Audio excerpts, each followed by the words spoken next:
Well, hello there, and welcome back to another episode of Help My Business is Growing, a podcast where we explore how to grow and build a business that is healthy and sustainable. I'm your host, Kathy Svetina, a fractional CFO and founder of Newcastle Finance. We believe that everything that you do in your business will eventually end up in your finances, and to get to healthy finances is to have a healthy business.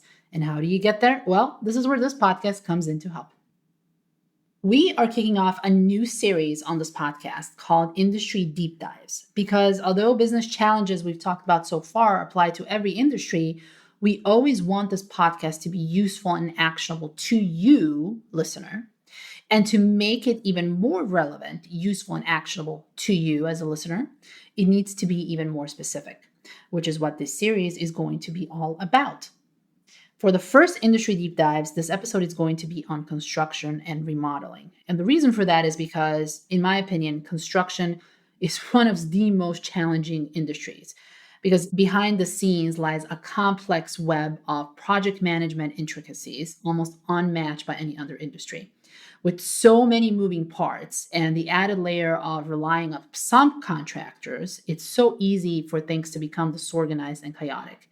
You have to coordinate different teams, schedules, resources. It requires a high skill and attention to detail.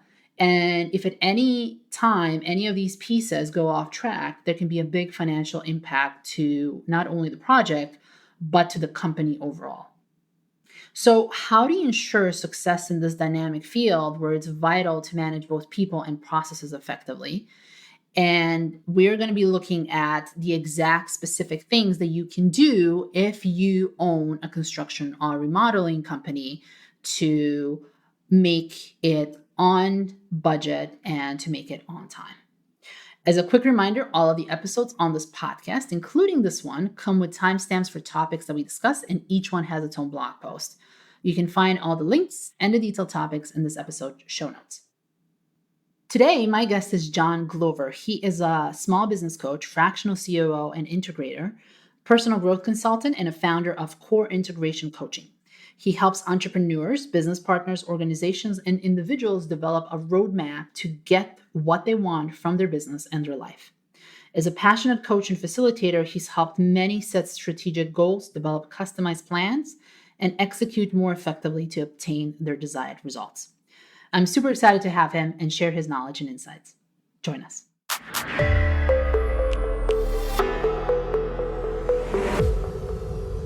Welcome to the show, John.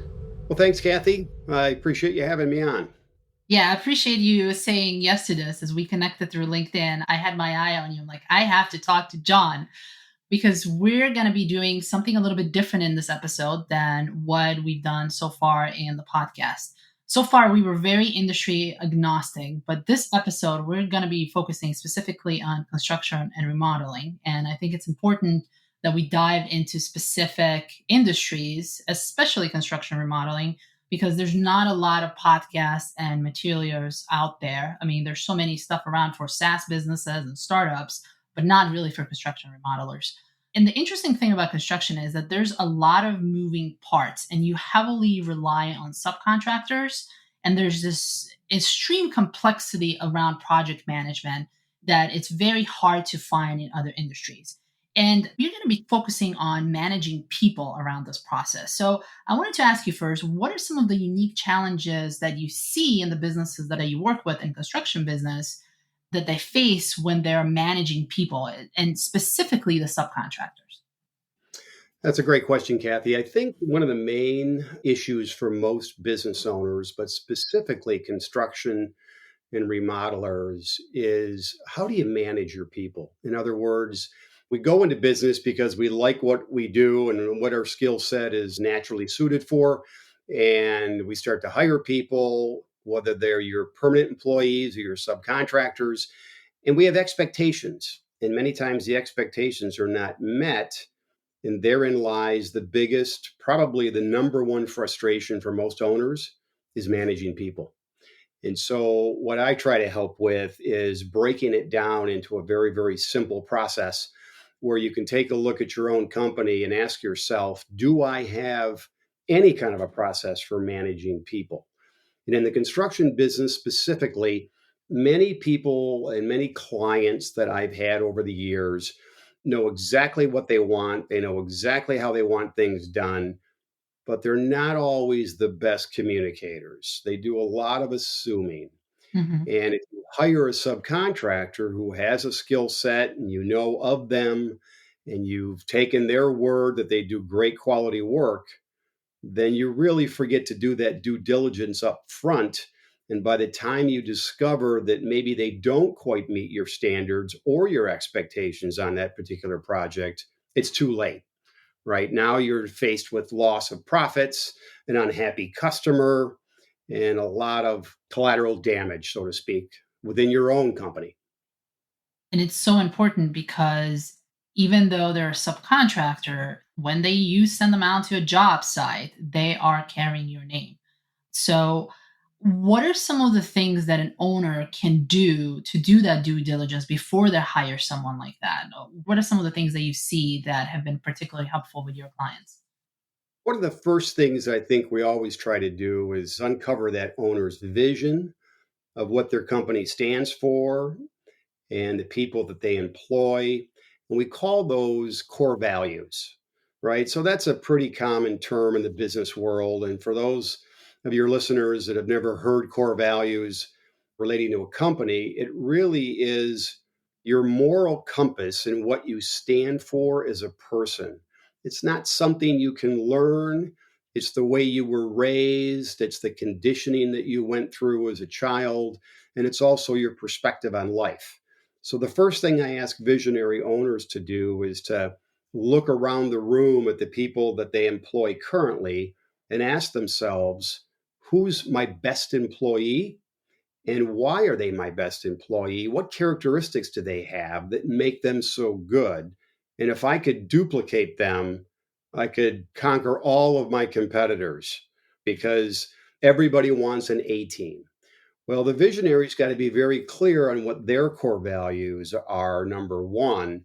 And if they're not, then I encourage them to sit down with whoever is working with them and come up with 3 to 5 words that describe who you are as a company, what you stand for, and that becomes the foundation for everything you do from this point forward. So, whether you're hiring full time people, part time people, or subcontractors, that core value alignment is critical to making sure that you're in line with one another's expectations so you can theoretically hand off the reins and not have to micromanage somebody.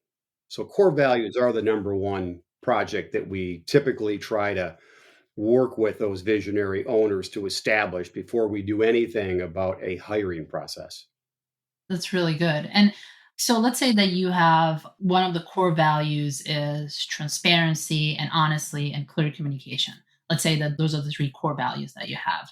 How do you translate that into job specific type of requirements and expectations that you have from a subcontractor? For example, let's say that you need a subcontractor, obviously, to make sure that the work site is clean, that the client knows what's happening, that there's communication back to the office.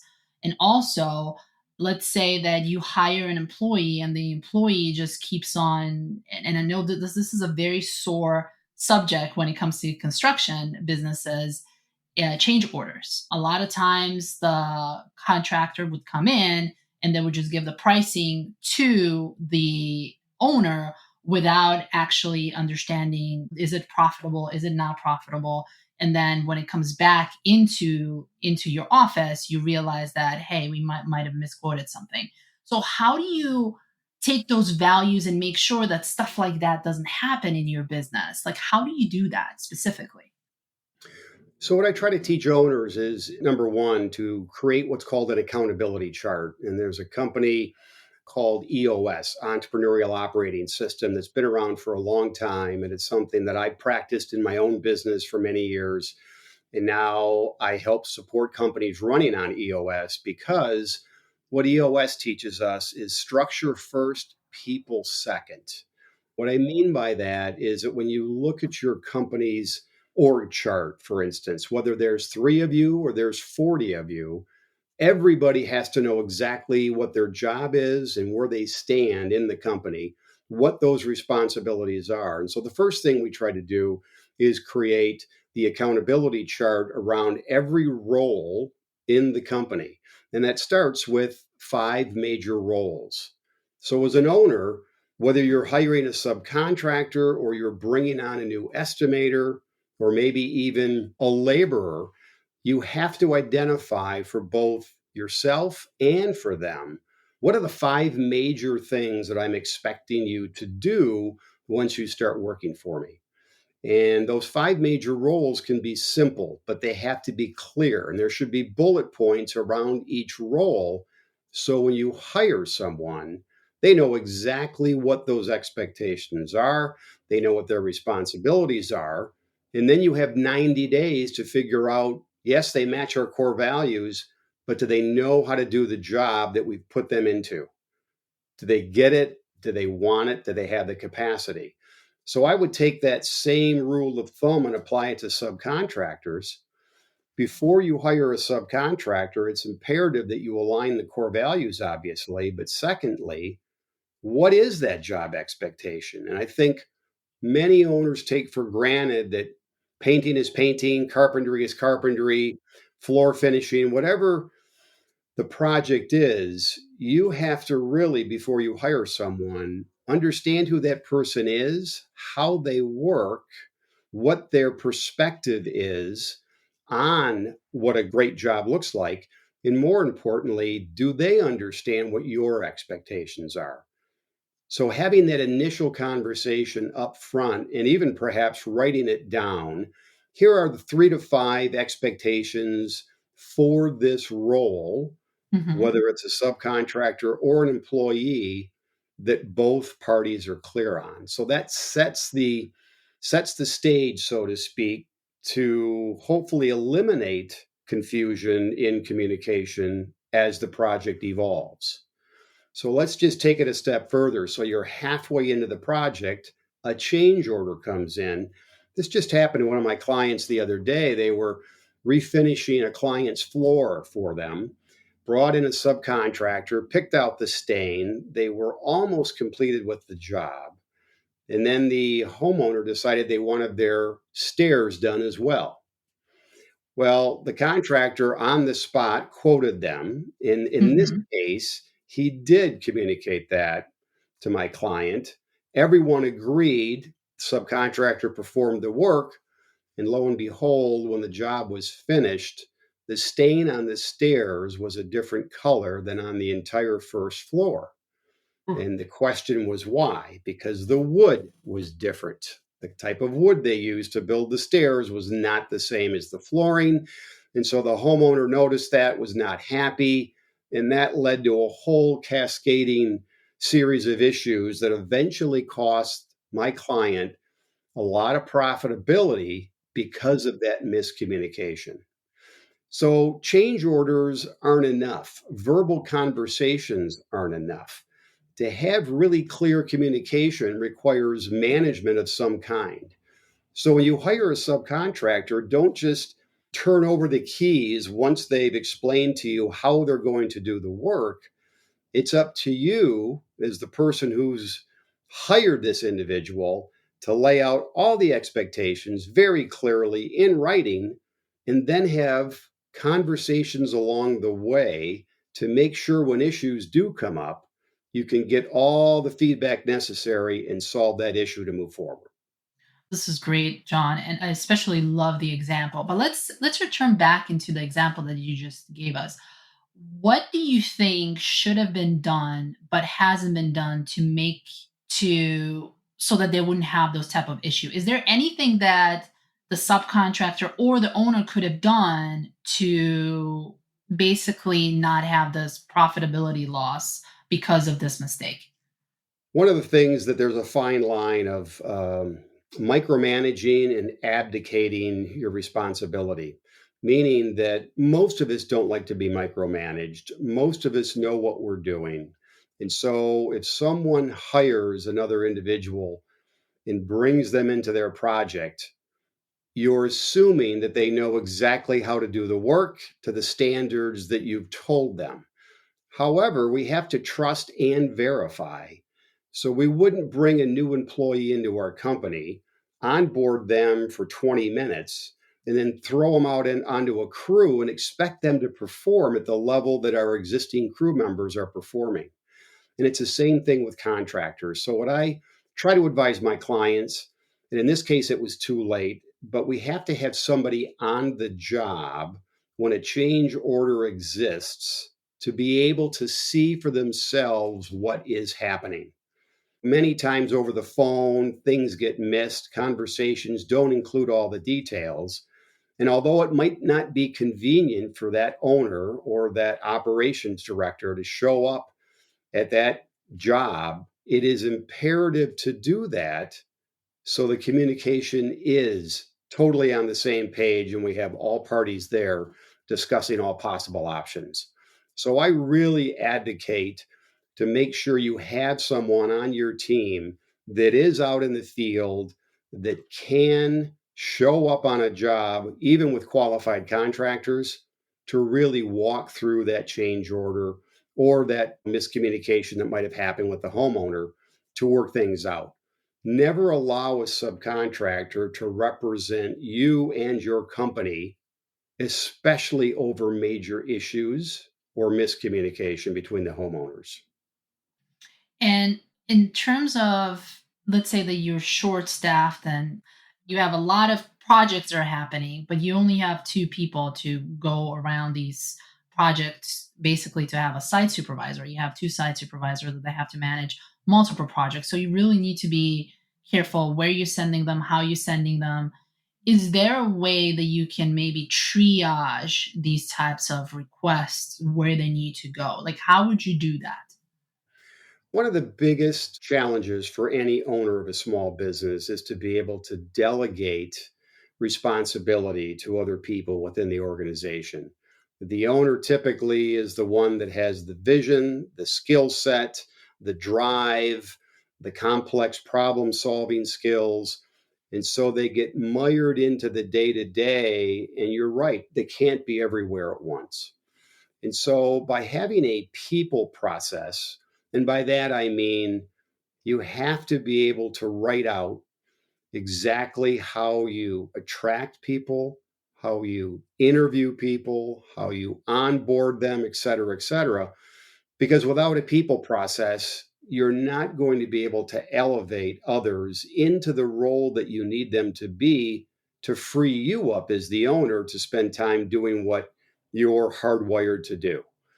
And so, if I was a small business today with only a couple of people, I would make sure that the people that I brought in wanted more than just a job. I like people that have batteries included, meaning that the motivation's already there. They're driven people. And assuming that most people want to do good work, let's make sure that their skill set is aligned with the job description that we're trying to fill. But more importantly, we have to teach our people how to make good decisions out in the field without us.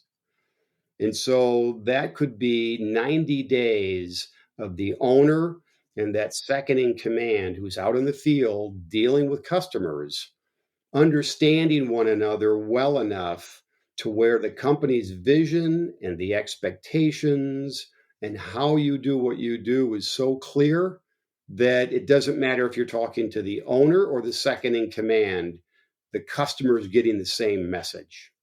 So it really is important to elevate your people and allow them to make decisions once you've trained them properly with all the background information they need to help those customers. And let's talk a little bit about this. As an owner, you're a visionary and you basically have to be at a 10,000-foot level. You cannot be on the ground constantly because if you are, then your business is not growing. I mean, there's so many aspects of the business that you have to be concerned with. So you just do not have that capacity. So, how do you go and train your people as a visionary to be able to take that vision that you have and implement it into the day to day? There's obviously the pieces making sure that you clearly are articulating your vision and your mission of the business. But once you have all of that, how do you translate that into the day-to-day operation so that these people know what is the expectation? And that's a great question. And I think most small businesses struggle with that piece because you're so busy doing the work. You don't have time to work on the business. You're working in the business constantly. And this is why I love the EOS platform so much because it really is a very, very simple way to build the foundation for your business around six key components. And without getting too deep into the EOS system, because you can read the books and there's plenty of podcasts and videos on YouTube around it. It really does start with trying to, once you've got the vision established, then get into a regular cadence of how do we communicate? And Hmm. so you communicate through meetings, right? And most small businesses don't have time for meetings because they think they're a waste of time. Yeah. And in our world, meetings are the most important 90 minutes of the week because we're going to look at how we did last week. We're going to tackle the issues that we have this week and we're going to solve them. And we're going to execute upon the plan that we have for this week. And so a regular meeting cadence, whether you can do it once a week, once every 2 weeks, is absolutely critical. And I don't care if it's a 15-minute meeting or it's a 90-minute meeting, but if you don't slow the train down and stop it occasionally, and you're so busy doing the work, the problems are going to magnify, your people are going to get frustrated, and then you have a retention issue. Now you're not keeping people or you're not attracting the right contractors just because it's complete chaos and you just can't keep up. So, what we try to teach our clients is that 90-day world is every quarter you really have to take a deep dive and work on your business by addressing the big issues. And if training is a big gap that you've identified as to the reason why you're not keeping people long enough or you're not attracting the right kind of people, as painful as it is, you have to create an onboarding process. And typically, owners of companies know what to do, Hmm. but they're so busy, again, doing everything, wearing so many hats. They think if I just go out and find a really good employee that thinks like I do, I won't have to manage them. Well, that is the goal, but you still have to have an onboarding process and give them all the resources and tools necessary to do that job. So, what I like to talk about is the first 90 days. Typically, in the first 90 days, people show you how they work. After 90 days, they're not going to change very much. And so, as frustrating as it can be for small businesses to onboard new employees or even take on a new subcontractor, what they forget is that if you don't take the time up front to really make the expectations clear, talk about what the job role is, how to do things. Have you created SOPs within your company? Do you have standard operating procedures that someone can refer to? The construction world, we're very visual. You're not going to get somebody to sit down and read a 300-page manual. It's just not realistic. So company owners have to be creative in trying to train their new employees and also bring their subcontractors up to speed in those first 90 days. And what that really takes are conversations. If you're not having regular conversations with your newer employees and your subcontractors, then the communication will break down, assumptions are made, and now the problem that was small in the very beginning has suddenly grown. When you do say communications, my assumption is that you mean meetings, or do you mean something else by that as well? So, a meeting is an agenda that is the same every single time. And I would encourage people to have a meeting with their whole team at least once a week, if not every 2 weeks. When I talk about communication with new employees and subcontractors, that could simply be a casual conversation that lasts 10 minutes in a coffee shop. or on the job site or driving to the job site. It's a conversation that allows both of you to check in and say, hey, what's working this week and what's not working? Because psychologically, when you hire somebody or you bring on a new subcontractor, nobody likes conflict. Nobody likes bad news. And so most people aren't going to tell you the truth until you give them permission. And a lot of visionary owners have very high standards, and mistakes sometimes are not taken very well. And so an employee might get the false impression that I can't make a mistake or so and so is going to be mad. And in those first 90 days, what we're trying to teach these new employees and subcontractors is that, hey, stuff happens all the time. Issues happen all the time. Let's not worry about whose fault it is. Let's worry about fixing it. But more importantly, you have to be open and honest with me about what's working and what's not so I can help fix it. And I'll do the same for you. And so it's building that trust and treating that person like you are investing in their success as opposed to hiring them and then sitting back with your arms folded, waiting for them to do great work for the money that you're spending. These are great pointers. And have you seen your clients once they have implemented this? I'm always interested in what I like to call, tales from the battlefield. Where were they? What happened? And how did the world change after they implemented? Do you have any specific story where someone was really struggling with their team or the subcontractors and they came out on the other end completely changed? I've got a really good story about a client of mine that when I was brought in, the owner admitted that he was tired of having all the answers. And even though the company was doing well financially and he was very proud of the profitability compared to industry standards, Yep. he knew that the turnover was a problem and that the operations team needed a lot of work. So, what happened over the course of a few months is we instituted the EOS platform and we taught them the building blocks of how to create a better company. They then looked at the subcontractors that they've used, and because they were heavily dependent upon subcontractors, they had identical issues with them as they had with their own people, meaning that they had quality issues, they had miscommunication, they had standards of cleanliness that weren't being kept up on the job. And so, what the team decided to do is when they looked at how their company and their expectations with their own people had changed and the standards had become suddenly higher, they thought, why don't we take those same standards and apply them to our subcontractors?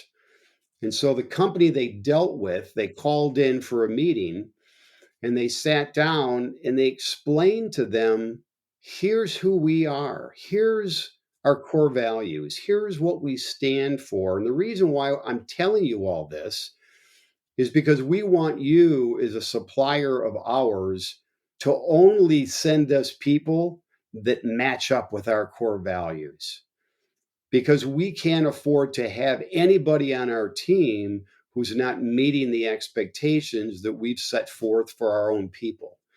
And then they went a step further and they created job descriptions for these subcontractors that were very similar to their own people.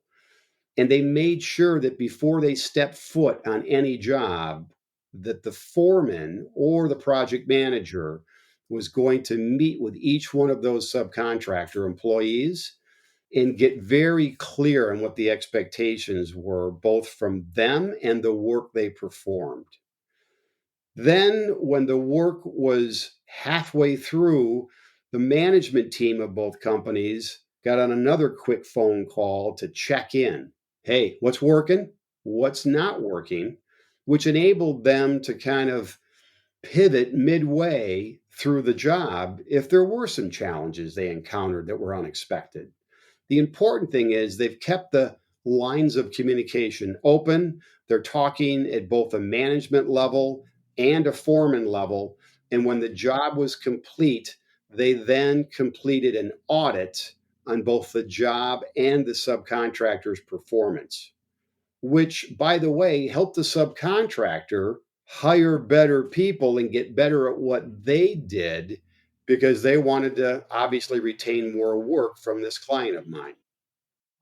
And this is in the space of the subcontractors, but also let's say that you have issues with a particular supplier that supplies products to you. Could you apply the same type of thinking to the product supplier as well? Or is that gets a little bit more challenging because you might deal with a bigger company and you don't have that many lines of communication open, or at least not have the opportunities for that many lines of communication?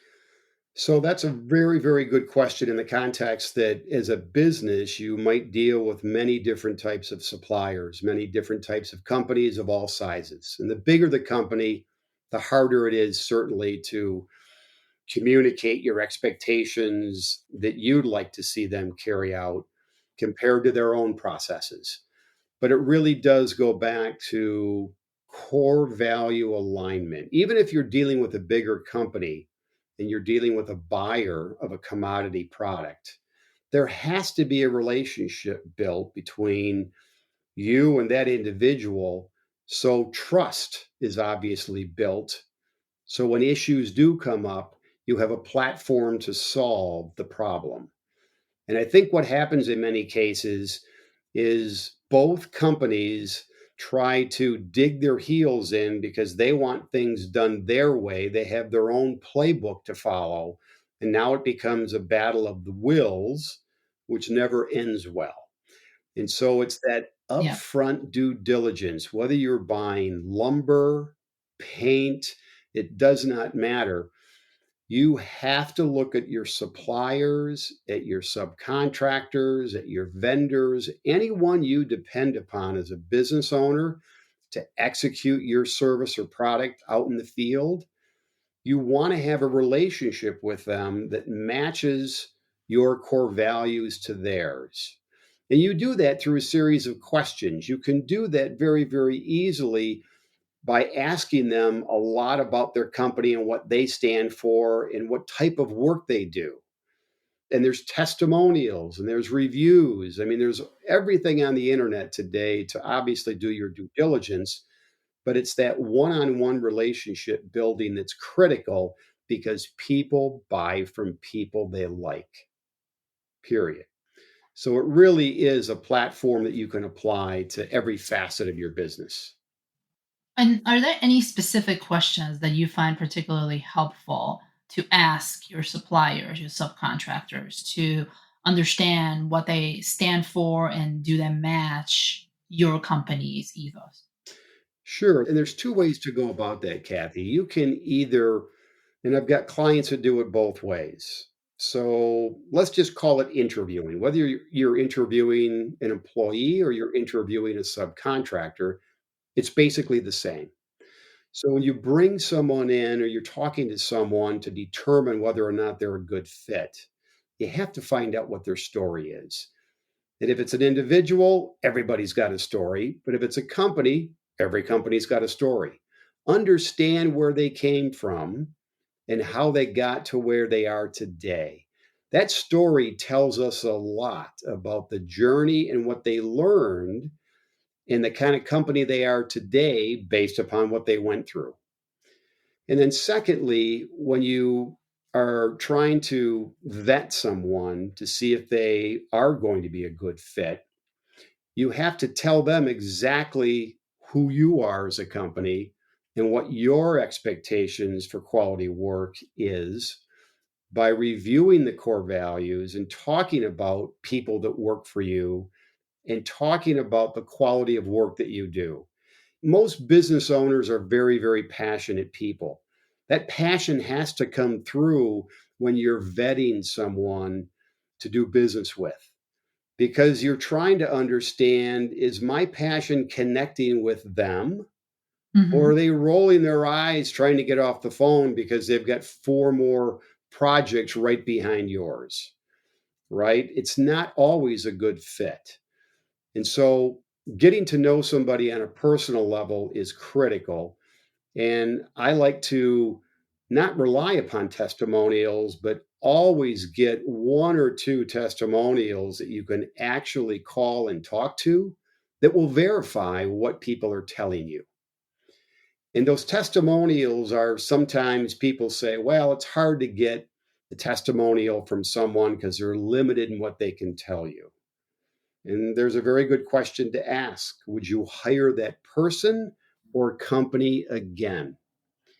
And if they won't say anything, then there's your answer. If they go on for 5 minutes, there's your answer. So a lot of this is not rocket science. It's very, very simple business practices. But the basic blocking and tackling of owning a business is all around people. It's how you attract them, it's how you match them up with who you are as a company, it's how you train them and give them the resources to succeed. And more importantly, it's giving them feedback. Because if a vendor or a subcontractor who you've hired is not meeting expectations, most of us are afraid of that conflict. We don't like to go to the danger zone. It's true. What EOS teaches us is you have to go to the danger zone because you're not attacking the person, you're simply uncovering a problem and brainstorming a way out. How do we solve the problem that we have today? So I know that's a long winded way of answering your question about how do we get better at vetting subcontractors, but it is the same principle of how you would hire anybody into your organization. And so if you have a people process that takes you from the very beginning of attracting, interviewing, onboarding, all the way through managing them and giving them regular reviews, then the only other thing that's left are those difficult conversations. Because we've all had employees and or subcontractors that we get so frustrated with that we delay pulling the trigger because of all the reasons we've come up with in our head. And essentially, we call that 36 hours of pain. In other words, once your gut tells you things aren't working with a subcontractor or an employee, that's the time to bring him in and have the conversation. Do it in a nice way, be kind, but come back to those five major roles that you laid out originally of the job expectations and ask them, how do you think you're doing? Because I'll give you some feedback when you're done. And when you have a gap, that's when you start exploring how maybe we can fix this relationship or we can help provide clarity to the individual. And then you simply give them 30 days to get better if you have faith that they're really going to try and get better. So the four strike rule has been around forever. But most business owners I talk to, when they're in the middle of this frustration, hardly ever talk to their people. They vent, and after a while, people get tired of hearing them vent, and then eventually something blows up.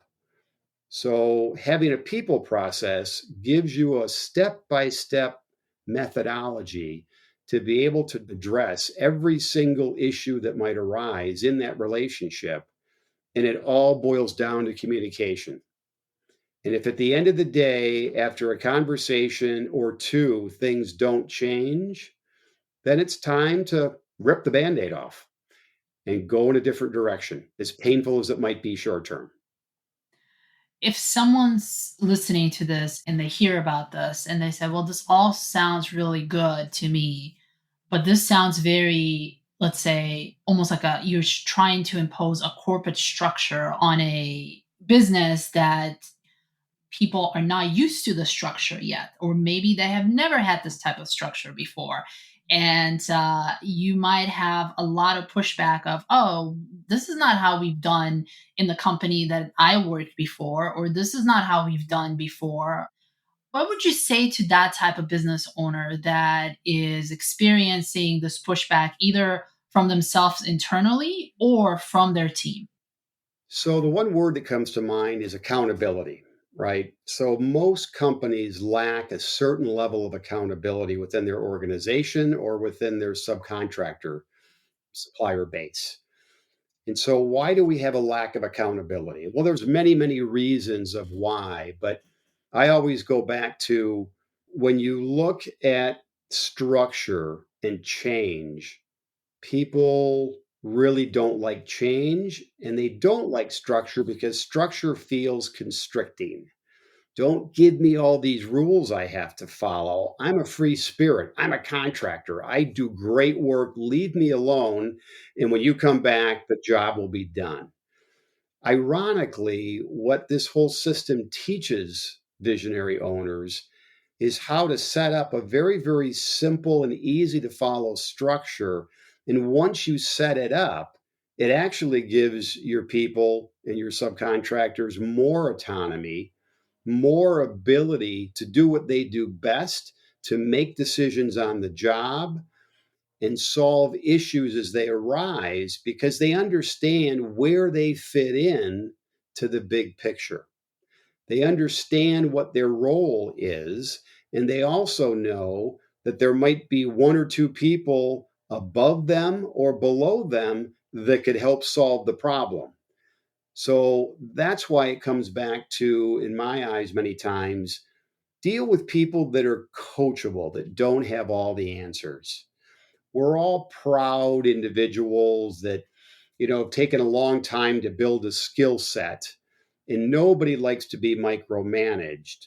But if you give somebody the room to do their work, to do what they love to do with a little bit of boundary around it, they're going to thrive. And it's very similar to raising children. Children without boundaries are not going True. to have much success, right? We all know Yeah. that. And so your employees and your subcontractors need some basic boundaries. And so once you've set them up, that's going to propel everybody to growth because it's like lining up everybody in the same direction and then letting them run. So, John, if someone's listening to this and they said, "Oh my goodness, that sounds like a lot of work and I have no idea where to even start." What is the next thing that they can do that it's manageable, like a small bite-sized thing to get them closer to where they need to be in the next week or two? What can they do? Sure. So I would go back to the original point that I made in the very beginning of the podcast, Kathy, and that is it is critical to create your own people process.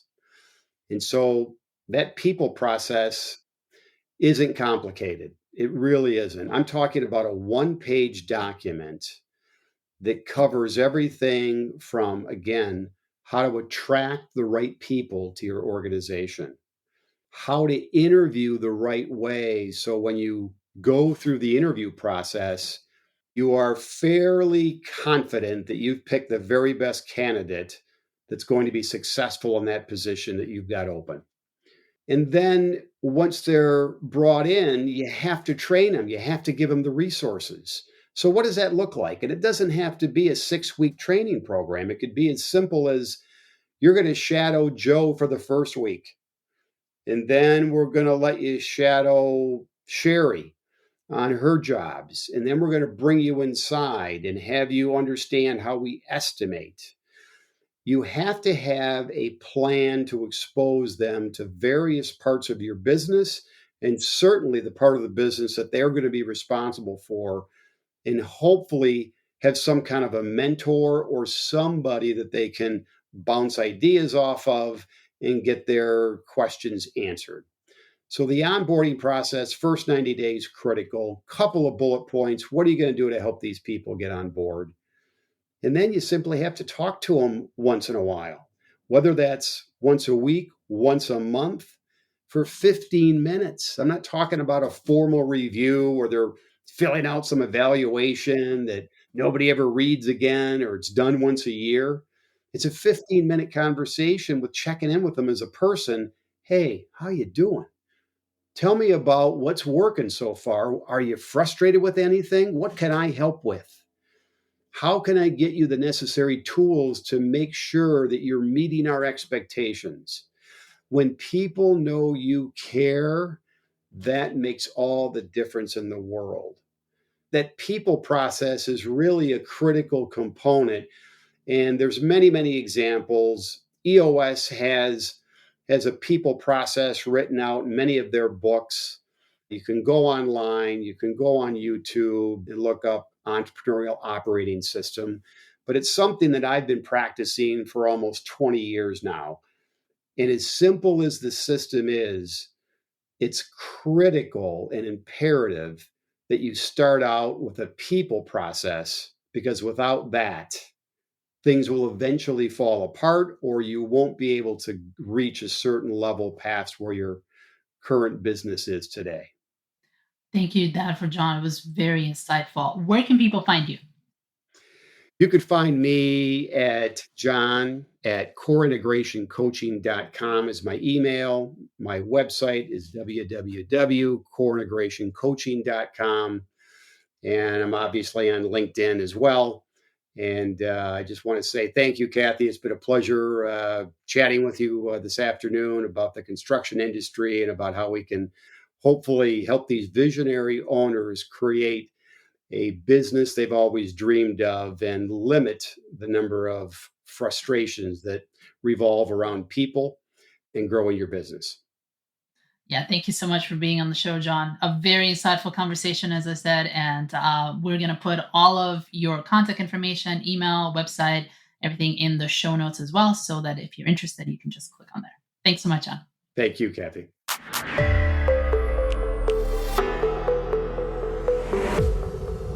Thanks so much for joining us on today's episode, and I hope that you've enjoyed our exploration of construction industry and how it handles project and people management.